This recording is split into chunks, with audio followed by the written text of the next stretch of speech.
সুপ্রভাত। আজ বাংলার ৩০শে জ্যৈষ্ঠ। এই জ্যৈষ্ঠ মাস মানেই আমরা জানি জামাই ষষ্ঠীর মাস। তো ১৪৩৩ সন এই বছর জ্যৈষ্ঠ মাসটি পড়েছে মল মাস হিসেবে।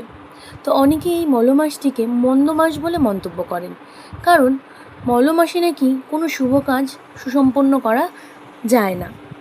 তো আবার অনেকে এই মাসটিকে আবার পুরুষোত্তম মাস বলেও মনে করেছে, কারণ পুরুষোত্তম মাসে নাকি ভক্তি শ্রদ্ধা দিয়ে ঠাকুরের নাম করলে সাংসারিক জীবন ও শরীর স্বাস্থ্য সবই ভালো থাকে।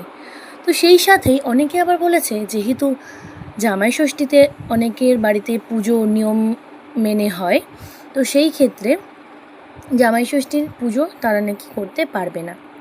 তো সেই জন্য এই বছরের ষষ্ঠীটা জামাই ষষ্ঠী পড়েছে আষাঢ় মাসের ২ তারিখে। তো আমাদের বাড়িতে মানে আমার বাবার বাড়িতে ষষ্ঠীতে কোনো পুজো পার্বণ হয় না, শুধু রয়েছে খাওয়া দাওয়া আর দেওয়া নেওয়া।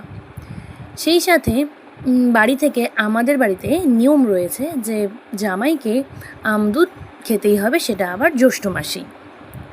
তো বাড়ি থেকে বাবা মা এসেছিলেন, আমদুধ, কাঁঠাল, তালের শাঁস সব কিছু দিয়ে গেছে, এবং দিয়েছে জামাইয়ের উপলক্ষে। তবে হ্যাঁ, বাড়ির সবার জন্যই দিয়েছে, উপলক্ষটা শুধুমাত্র জামাই। আর জামাইকে নাকি আমদুধটা এই জ্যৈষ্ঠ মাসে খেতেই হবে, আর সেটা শ্বশুর বাড়ি থেকে আনা আমদুধ।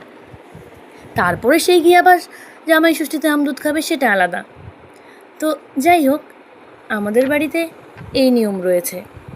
আর কার বাড়িতে জামাই ষষ্ঠীতে কী নিয়ম আছে আমায় কমেন্ট করে জানিও কিন্তু। Bye bye.